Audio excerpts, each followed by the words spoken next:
तो पिछले पार्ट में हमने इस पोर्ट्रेट का नोज शेड किया था, इस बार हम शेड करेंगे इसका लिप्स। तो पिछले वीडियो अगर आपने नहीं देखा है तो चैनल पर अवेलेबल है, जाकर देख लो, वरना आप एक इम्पॉर्टेंट वीडियो को मिस कर रहे हो। मैंने बहुत ही अच्छे से एक्सप्लेन किया था कि कैसे आप नोज और स्किन को शेड कर सकते हो अच्छे से।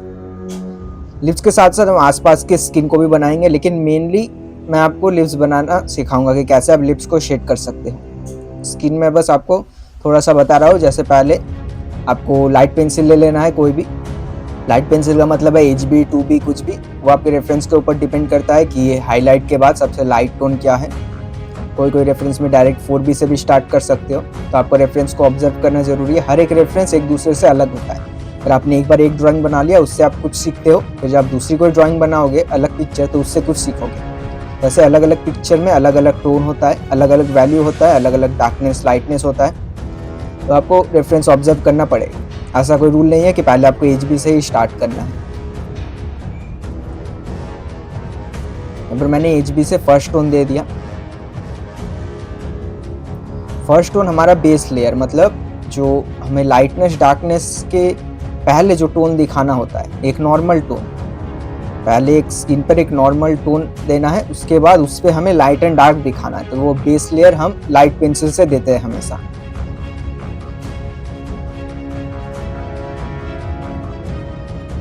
देखिए, मैंने आपके आर्टवर्क्स देखा नहीं है कि आप अभी बिगिनर लेवल पे हो कि थोड़े एडवांस हो, लेकिन मैं सबके लिए एक सिंपल सा मेथड बताता हूँ जिससे आप बेसिक में भी ट्राई कर सकते हो और एडवांस हो तब भी ट्राई कर सकते हो। बस ये चीज़ का हमेशा ध्यान रखें, हमेशा आपको लाइट टू डार्क जाना है, क्योंकि अगर डार्क पहले अप्लाई कर दिया कोई भी डार्क पेंसिल, तो आप इरेजर से उससे लाइट कर सकते हो, लेकिन वो दिखने में अच्छा नहीं लगेगा। लेकिन अगर आप लाइट टू डार्क जाओगे तो आप लाइट पेंसिल के ऊपर डार्क पेंसिल को चढ़ा सकते हो। मैंने तो एक नॉर्मल सा 70 GSM का पेपर लिया, मैं 70 GSM पर ही वर्क करता हूँ। लेकिन अगर आपके पास प्रीमियम पेपर है कोई 200 GSM 300 GSM, तब आप और भी लेयर्स अप्लाई कर सकते हो और बहुत ही अच्छा डेप्थ दिखेगा आर्टवर्क। लेकिन मैं 70 GSM इसलिए यूज़ करता हूँ कि 70 GSM मुझे पसंद है। ये ड्राइंग के लिए है नहीं, ये प्रिंट पेपर है। तो फिर भी मेरे आर्टवर्क्स इसमें डिसेंट निकल कर आते हैं, क्योंकि मैंने बहुत प्रैक्टिस किया है, मैंने लाइट एंड डार्क को बहुत स्टडी किया, इसलिए 70 GSM पर भी मैं ठीक ठाक काम कर लेता हूँ। जैसे कि मैं इस ड्राइंग को भी 70 GSM प्रिंट पेपर में ही बना रहा हूँ। हेयर पे मैंने चारकोल यूज़ किया। चारकोल पेंसिल स्केच से कोई अलग नहीं है, इसमें भी हमारा वैल्यू ही देखना पड़ता है, कहाँ पर लाइट है कहाँ पर डार्क है। बस टेक्सचर थोड़ा अलग आता है। ग्राफाइट शाइन करता है लाइट में, लेकिन चारकोल शाइन नहीं करता। तो ग्राफाइट ग्रे टोन होता है, चारकोल बिल्कुल मैट ब्लैक फिनिश देता है। आप हेयर्स पर देख ही पा रहे हो। हमारा स्किन ऑलमोस्ट कंप्लीट होने वाला है। कंप्लीट नहीं, क्योंकि इसमें अभी और भी डार्क टोन चढ़ेंगे, लेकिन मैं आपको लिप्स दिखाऊंगा। मैं स्किन दिखा रहा हूँ, लिप्स का मेन पार्ट अभी आगे आएगा, अब बने रहिए।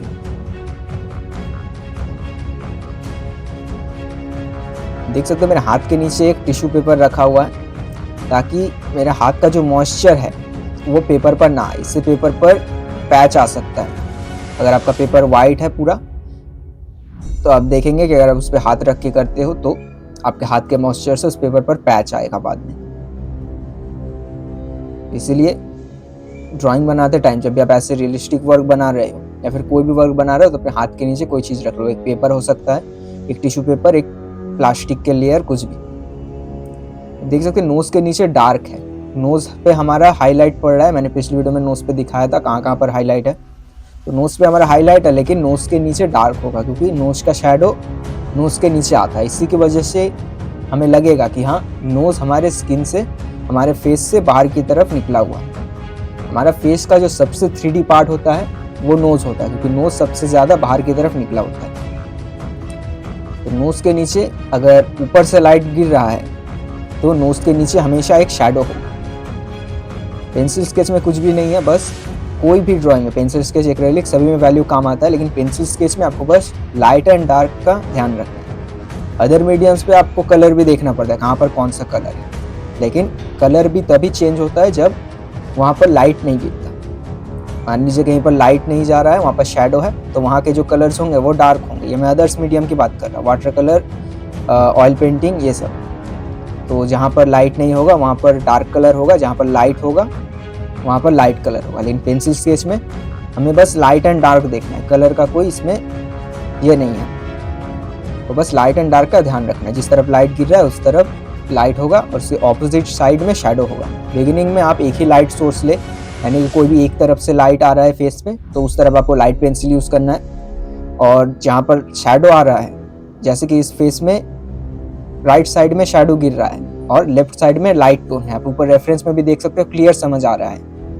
तो ऐसे ही आपको एक लाइट सोर्स लेना है। बाद में आप 2-3 लाइट सोर्स ले सकते हैं कि ऊपर से एक लाइट गिर रहा है, लेफ्ट से लाइट आ रहा है, नीचे से लाइट आ रहा है, वो आगे काम आएगा। अभी मैं लिप्स में कर रहा हूँ, लिप्स में मैं सबसे लाइट टोन जो कि हाईलाइट के बाद मुझे 2B दिख रहा है, मैं 2B को अप्लाई कर रहा हूँ। यहाँ पर शेडिंग आपको ठीक से करना है। अगर आपने मेरी शेडिंग वाली वीडियो नहीं देखा, वो भी चैनल पर अवेलेबल है, देख लो।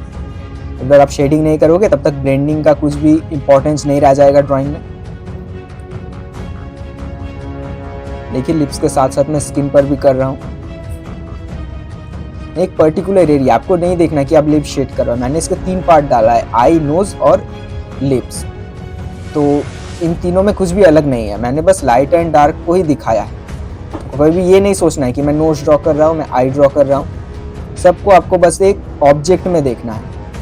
आप इसलिए घबरा जाते हो कि हम लैंडस्केप अच्छे से बना लेते हैं या फिर कोई कार्टून की ड्राइंग हम अच्छे से बना लेते हैं, लेकिन पोर्ट्रेट में हमसे नहीं बन जाता, क्योंकि आप पोर्ट्रेट में कोशिश करते हो कि 100% फेस मैच हो जाए फ्री हैंड में, और बिना प्रैक्टिस के आप 50% भी मैच नहीं कर सकते फेस। तो आपको प्रैक्टिस रोज करना है, लेकिन आपको ये नहीं सोचना है कि पोर्ट्रेट हार्ड है। पोर्ट्रेट भी एक नॉर्मल ड्राइंग ही है, अगर आपको ऑब्जेक्ट की तरह देखना है आइज को, नोज को और लिप्स को। मैं यहाँ पर सेकेंड टोन दे रहा हूँ जो कि हमारा HB के बाद है, सॉरी 2B के बाद है 4B। 4B से जो भी 2B के बाद डार्कनेस है, मैं कोशिश कर रहा हूँ ताकि 2B विजिबल रहे, क्योंकि हर जगह अगर मैंने 4B अप्लाई कर दिया तो 2B जो मैंने अप्लाई किया उसका कोई मतलब ही नहीं रह जाएगा। तो आपको लाइट टू डार्क जाना है, लेकिन यह ध्यान रहे कि जो आपने लाइट टोन अप्लाई किया वो भी दिखे। जैसे जैसे आप डार्क पेंसिल की तरफ जाओगे, डार्कनेस की तरफ जाओगे, तब तक वैसे वैसे आपका काम कम होता रहेगा। यानी 2B से आपने जितना एरिया शेडिंग किया, 4B से आप उससे कम एरिया शेड करोगे उसके ऊपर, ताकि 2B भी विजिबल रहे, तभी एक डेप्थ क्रिएट होगा। आप नोज देख सकते हो, आईज देख सकते हो, बहुत सारे लेयर्स मैंने अप्लाई किए। और 70 GSM पे अगर आपने कभी 70 GSM का पेपर यूज़ किया है तो आप देखोगे कि ब्लेंडिंग के बाद जो भी हमने अप्लाई किया पेंसिल, वो वापस उठ जाता है पेपर से, तो इतने अच्छे से एब्जॉर्ब नहीं कर पाता। लेकिन मैंने बहुत ही अच्छे से शेड किया और ब्लेंड किया, और काफ़ी टाइम तक मैंने 70 GSM पे काम किया, तब जाकर मेरा इतना एक्सपीरियंस हुआ कि मैं 3 से 4 लेयर बैठा सकता हूँ इस 70 GSM। कोई ये नहीं कह रहा कि आप 70 GSM ही यूज़ करो। अगर आपके पास अच्छा पेपर आप परचेज़ कर सकते हो तो आप अच्छे पेपर पर बनाओ, लेकिन मुझे बस ये बताना है कि पेपर पेंसिल मैटर नहीं करता है, बस आपको प्रैक्टिस करते रहना। प्रैक्टिस करोगे तो आप कोई भी पेपर पर कैसे भी आर्टवर्क्स बना सकते हो, अच्छे से अच्छे आर्टवर्क्स बना सकते हो। मैं यहाँ पर थर्ड टोन अप्लाई कर रहा हूँ जो कि है हमारा 4B के बाद 6B। जहाँ जहाँ पर मैंने 2B और 4B अप्लाई किया, मैं उसके ऊपर 6B अप्लाई कर रहा हूँ, लेकिन हमारा 2B और 4B भी विजिबल है। तो मेन हमारा यही टारगेट रहेगा कि हम लाइट टू डार्क जाए और हर एक टोन हमारा विजिबल रहे। कहीं पर लाइट है तो कहीं पर डार्क है, इसलिए आप हर जगह पर लाइट नहीं छोड़ सकते, हर जगह पर डार्क नहीं छोड़ सकते। देख सकते हो हमारा लिप्स ऑलमोस्ट कंप्लीट है। अब हम 8B को लेकर जो यहाँ पर डार्क टोन है ज़्यादा से ज़्यादा उसे बनाएंगे। ऑलमोस्ट हमारा लिप्स यहाँ पर कंप्लीट है, और भी डिटेल इसमें हो सकते थे, लेकिन अभी के लिए ये बहुत है। आप पहले इतना कर लो, उसके बाद डिटेल पे फोकस करना। आपको डिटेल पे पहले खो नहीं जाना है। इस वीडियो में इतना ही। नेक्स्ट आपको किस चीज़ का वीडियो चाहिए आप कमेंट में बताना, और इसमें से अगर कुछ भी समझ नहीं आया तो कमेंट में पूछा, मैं बता दूंगा। चैनल को सब्सक्राइब करें, वीडियो को लाइक करें, और जो भी मैंने बताया उसे आप अपने ड्राइंग्स पे ज़रूर अप्लाई करने की कोशिश करें।